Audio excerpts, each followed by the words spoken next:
En 20 días, Joe Biden dejará de ser presidente de los Estados Unidos y todos los acuerdos bilaterales de su administración quedarán en revisión. En particular, los referidos a la ayuda militar a Ucrania. Por eso, el gobierno de los Estados Unidos está aprovechando esta ventana de tiempo para acelerar el envío de material bélico por $6.000 millones comprometido con Kiev. Con una limitación: por el poco tiempo disponible, solo puede enviar los equipos y municiones que ya tiene en existencia. Este flujo de ayuda cesará el próximo 5 de enero, día en que Donald Trump asumirá la presidencia. El republicano ya anunció en campaña que una de las primeras iniciativas de política exterior de su gobierno será terminar con la guerra en Ucrania lo más rápido posible. Sin embargo, no dio detalles de cuál será su hoja de ruta para lograrlo.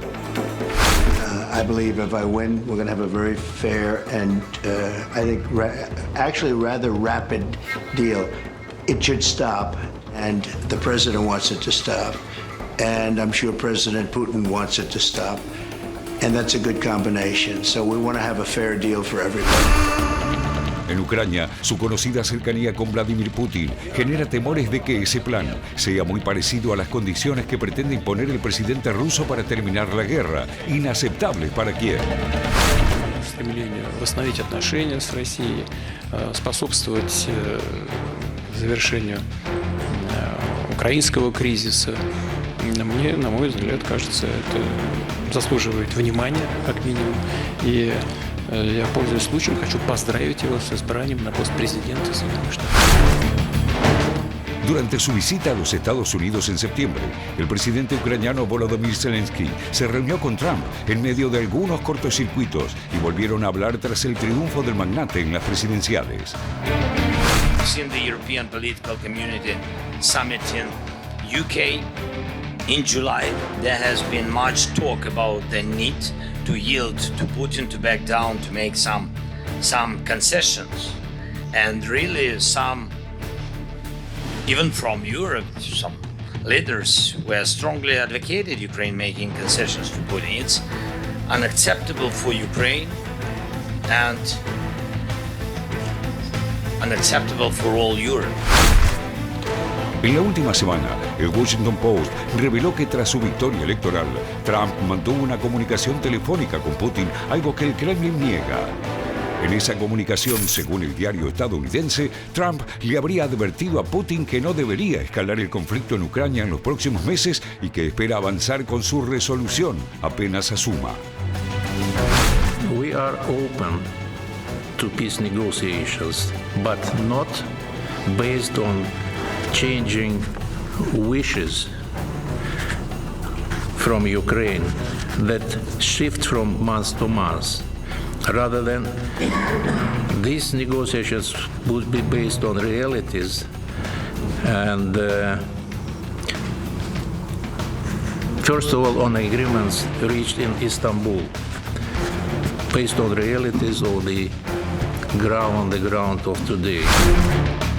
Mientras tanto, y con una instancia de negociación próxima, en el campo de batalla los dos países intentan consolidar sus posiciones para sentarse a la mesa desde una posición de fuerza. El factor climático, con la proximidad del invierno europeo, es otro elemento que incide en las actuales operaciones y la expectativa es que el Kremlin intensifique los bombardeos contra el sistema energético ucraniano. Ukraine is in urgent need of our help. Putin will use winter as a weapon. He will try to destroy Ukraine's power system. So we will all must boost up our support for Ukraine, including with air missile defenses to protect critical infrastructure. En las últimas semanas, además, ambos bandos decidieron acelerar la guerra de desgaste con ataques masivos a larga distancia. Ucrania continúa sus golpes sistemáticos a refinerías en territorio ruso y lanzó uno de los mayores bombardeos con drones contra Moscú en lo que va de la guerra. La aviación rusa, por su parte, atacó con misiles y drones la capital ucraniana, Kiev, y otras ciudades como Odessa. Los dos ejércitos están limitados por la falta de tropas frescas, un problema que afecta más a Ucrania por cuestiones demográficas y que Rusia está abordando mediante la incorporación de al menos 11.000 soldados de Corea del Norte. En el este ucraniano, las fuerzas rusas están realizando los avances territoriales más rápidos en lo que va de la guerra, tratando de controlar la totalidad de la provincia de Donetsk, aunque a un costo enorme en pérdidas de personal y equipos. Так, росіяни наступають, нас зняли з другого, нашу бригаду зняли з другого напрямку для того, щоб ми стабілізували. Ми стабілізуємо, намагаємося це зробити, але їх дуже багато. Вони під якимись чи наркотиками, чи що, вони нічого не бояться, йдуть і гинуть. Тобто, але їх дуже багато. Вони передвигаються по 2-5 чоловік, заходять в якусь хату, там набираються і продовжують далі штурмувати. Los combates principales se concentran en torno a la localidad ucraniana de Kurakhove, en Donetsk, y también en diversos puntos de la provincia de Zaporilla. En tanto, Ucrania mantiene la presión en la provincia rusa de Kursk, donde controla porciones que ocupó en agosto y que Rusia intenta recuperar, enviando refuerzos a los alrededor de 40.000 hombres que tiene allí. Una de las posibilidades de la que se habla para lograr el fin de la guerra es la creación de una zona desmilitarizada de 1.200 kilómetros a lo largo de la línea del frente, lo cual implicaría para Ucrania aceptar que Rusia seguirá ocupando el 20% de su territorio capturado tras la invasión de 2022. Es improbable que Kiev acepte algo así sin garantías occidentales de que Moscú no aprovechará el impas para rearmarse y completar sus objetivos. La alternativa es que la actual guerra de desgaste siga su curso y se prolongue por años. Una perspectiva ante la cual, sin duda, Ucrania llevará la peor parte. También se lo habíamos adelantado, continuará este informe especial. ¿Qué podría suceder con este conflicto bélico a partir del próximo 20 de enero, día de la asunción de Donald Trump, el propio presidente electo, quien asume la segunda presidencia en un poquito más de un mes? ¿Podrá poner fin a este conflicto, Leticia? ¿Hay un plan de parte de Donald Trump para empezar a generar la posibilidad que esta guerra termine? Sí, así lo recordábamos, ¿no? Con Trump, que decía que en 24 horas termina la guerra con un vínculo más aceitado, se cree, con Vladimir Putin. Sí. De hecho, lo veíamos ahí que se habrían ya comunicado. Lo que vamos a ver, Pablo, es lo que salió en The Telegraph de cómo serían estas negociaciones, ¿no? Hasta ahora los ponemos en un pero, porque por supuesto no lo sabemos aún. Pero uno de los puntos que yo diría además es el clave, congelamiento de la actual línea del frente que deja a Rusia en control del 18% del territorio ucraniano que ocupa actualmente y que se ve también ahí en el mapa, como decíamos, en la parte roja, que es sin dudas uno de los puntos claves de una posible negociación. Es esta zona demilitarizada de 1.200 kilómetros. Así es. Bueno, bien, allí está en todo el mapa, le estamos mostrando. Exactamente, parte de lo que sería, como decíamos, el plan. Continuamos. Despliegue de tropas europeas y británicas para garantizar el alto al fuego. Estados Unidos no aportaría personal militar alguno. Bueno, Ucrania debe posponer su intención de unirse a la OTAN por 20 años. Bueno, recordemos que este era otro de los grandes temas, claro, ¿no? Tal cual. De hecho, bueno, cuando se lleva adelante la invasión era uno de los argumentos desde Rusia y su seguridad. Continuamos. A cambio, Estados Unidos proporcionaría a Ucrania armas capaces de frenar nuevos ataques rusos y entrenamiento a las fuerzas ucranianas. Parte de lo que sería una posible negociación, Lógico, Pablo. bueno, seguramente una negociación que se extenderá por un tiempo extenso, si es que comienza, ¿no? Bueno, veremos, estaremos muy atentos, Por lógicamente. suerte tenemos un entrevistado que yo confío mucho en que nos va a dar algunas claves. Nos va a de lo ayudar que se a puede entender esperar. qué puede llegar a pasar, eso sin dudas. La ficha de nuestro entrevistado de hoy. A ver. Allí está, es Andrés Servín, antropólogo, doctor en ciencias políticas, especialista en América Latina, el Caribe y Eurasia, presidente del Consejo Académico de la Coordinadora Regional de Investigaciones Económicas y Sociales, académico distinguido del Sur Global 2023, autor de Eurasia y América Latina en un mundo multipolar y Guerra y Transición Global.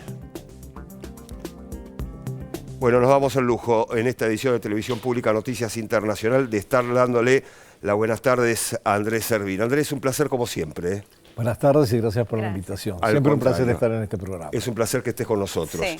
Bueno, a ver, punto de partida para la posibilidad de un alto el fuego, negociaciones que podrían empezar a concretarse, si no se concretaron aún, se podrían profundizar a partir del 20 de enero, día de la asunción de Donald Trump. ¿Qué tan cerca se puede llegar a estar, en todo caso Estados Unidos, con la nueva presidencia, segunda presidencia de Donald Trump, de ponerle fin a esta guerra entre Rusia y Ucrania? Bueno, el primer punto importante que yo creo que hay que resaltar es que al fin se está buscando algún tipo de salida diplomática al conflicto. Esto se ha ido posponiendo o de alguna manera sustituyendo por otro tipo de acciones predominantemente bélicas. El segundo punto es que, bueno, el futuro presidente, el expresidente, como quiera, está en esa transición. El presidente electo Trump prometió que va a resolver la guerra en un día, 24 horas. Sí. Bueno, eso sí creo que es una misión imposible por varias razones. La primera porque yo creo que hay que tener en cuenta siempre que Trump es bastante impredecible. Hoy dice una cosa, mañana puede decidir hacer otra cosa. Pero podemos contar con como se va conformando el equipo que rodea a Trump, vemos que desde Marco Rubio, que es el nuevo secretario de Estado, a toda la composición del resto del equipo en general, hay una clara visión de que hay que resolver el tema de Ucrania porque nuestro objetivo prioritario es la confrontación estratégica con China. Entonces, ahí hay una coincidencia y va a haber un esfuerzo. Hay distintas posiciones al respecto. Bueno, yo creo que estaba muy bien sintetizado en el informe un poco cómo está planteado. Y por el lado de Estados Unidos hay que ver cómo se avanza, pero teniendo la mayoría en el Senado y en la Cámara de Representantes, yo creo que Trump tiene la posibilidad de impulsar una agenda con respecto a algún tipo de negociación. Ahora, hay que ver los otros actores. Los otros actores son, en primer lugar, Rusia, y Putin en la reunión del Club Valdai de hace unos días fue bastante interesante porque atemperó bastante su tono con respecto a Occidente, sin dejar de cuestionar a Occidente, sin dejar de cuestionar a Estados Unidos, pero hubo como una baja de decibeles en su tono y una disposición a que si Estados Unidos, en general por parte de toda la administración rusa, si Estados Unidos toma la iniciativa de iniciar un diálogo, ellos van a participar. El otro actor que está en el medio, obviamente, es Ucrania. Claro. Y ahí Zelensky yo creo que está en una posición extremadamente difícil. Por un lado, porque estaba avanzando, probablemente haya una contraofensiva rusa con la participación de tropas norcoreanas en Kursk y va a ganar probablemente más terreno. Y esto va a fijar de alguna manera cómo se va a establecer esas zonas donde Rusia va a seguir permaneciendo, asumiendo que son parte del territorio ruso. A Ucrania le cuesta mucho aceptar eso y en general, tanto Ucrania como Estados Unidos le va a costar mucho aceptar una propuesta por parte de Putin, que es muy clara, que muestre que Rusia ganó la guerra. Claro. Y eso es inadmisible. El otro actor que está ahí en el medio es la Unión Europea. Yo creo que el más perjudicado, aparte de Ucrania, de esta situación, porque ha perdido mucha influencia, está muy sometido a los designios en el marco de la OTAN de los Estados Unidos. Si Estados Unidos, como ya había sugerido Trump en su momento, decide retirarse de la OTAN, bueno, Europa va a tener un serio problema de ver cómo encara su seguridad y cómo maneja el disenso de voces, porque inclusive uno de los mediadores que se estaba proponiendo para esta negociación es Orbán. Sí. Entonces, hay un disenso, una falta de cohesión importante. Pero digamos, es el cuadro, y estoy resumiéndolo, de los 4 actores más importantes y sus posiciones. Lo que pasa es que hay que ver que atrás hay otros actores. Y yo creo que hay estrategias también dirigidas a esos otros actores. ¿Por qué Trump haría un esfuerzo por llegar a algún tipo de acuerdo con Rusia y de alguna manera apaciguar el conflicto con Rusia? Porque su prioridad es China. Claro. Y ahí hay una señal muy interesante que se comenta muy poco. Recuerdan ustedes que en los BRICS, y creo que lo hablamos aquí alguna vez, en los BRICS uno de los temas principales era el tema de la desdolarización. Sí. Ayer o antes de ayer hubo una declaración de funcionarios rusos donde dice, no vamos a ir a la desdolarización, podemos mantenernos con el dólar como está. Bajó bastante el tono. Claro, sí, tal cual. Entonces, eso es muy significativo. Yo creo que hay un intento también de debilitar la relación muy estrecha entre Rusia y China.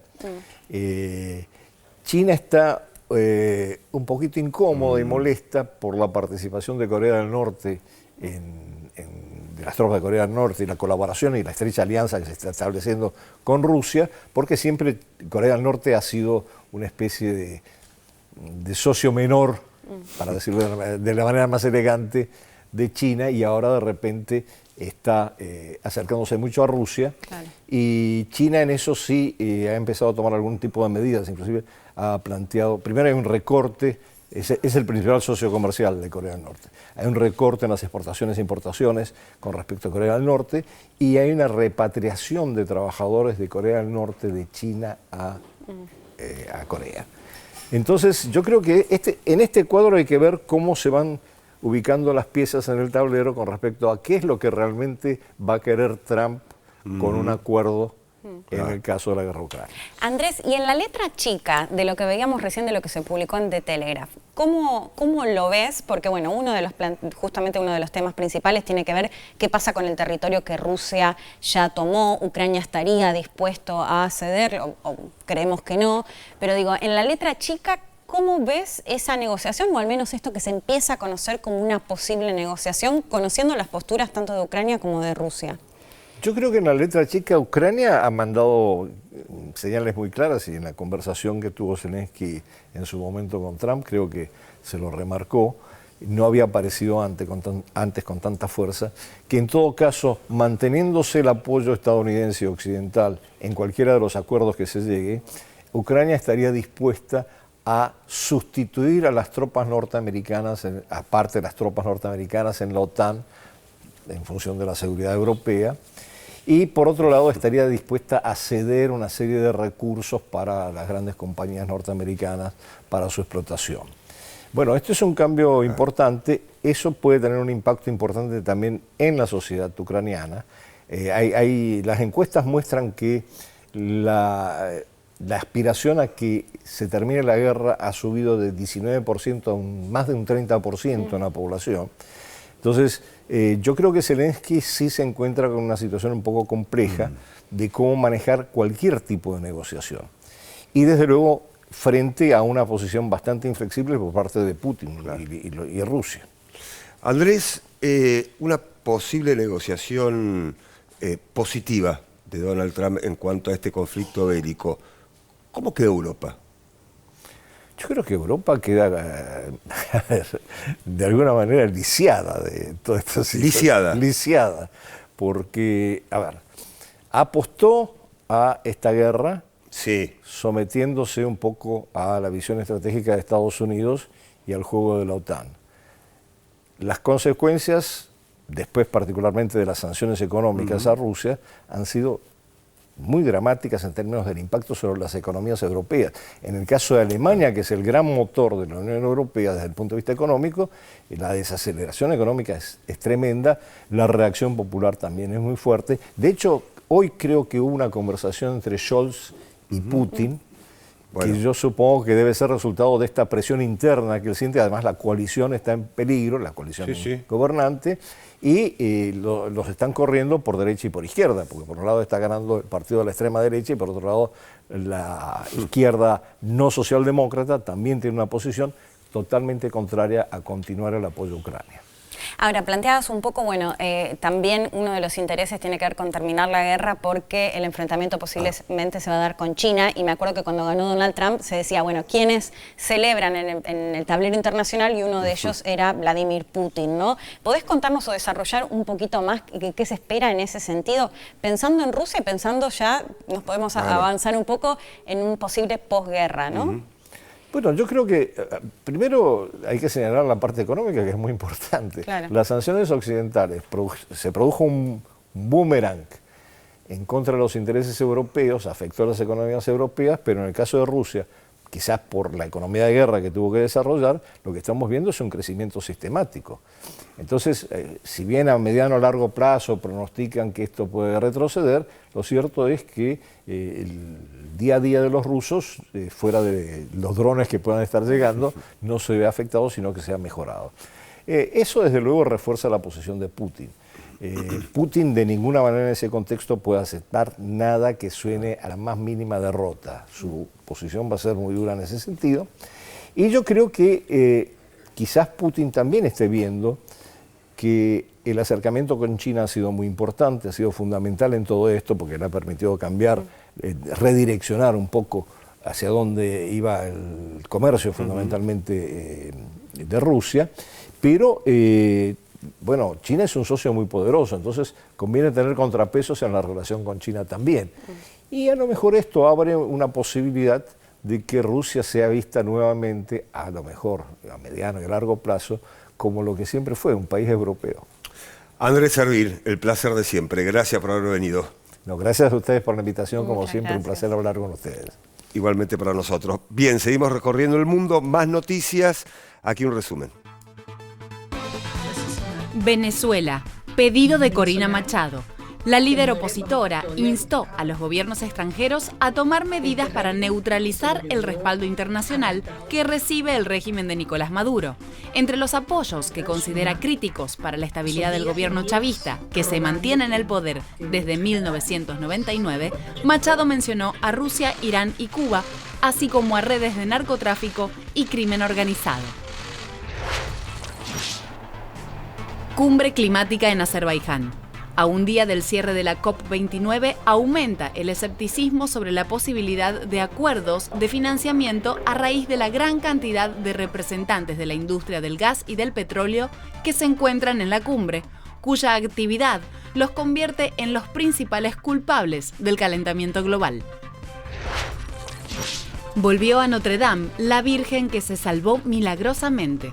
La estatua que logró esquivarle al gran incendio desatado en la Catedral de Notre Dame volvió hoy al templo en París, 5 años después.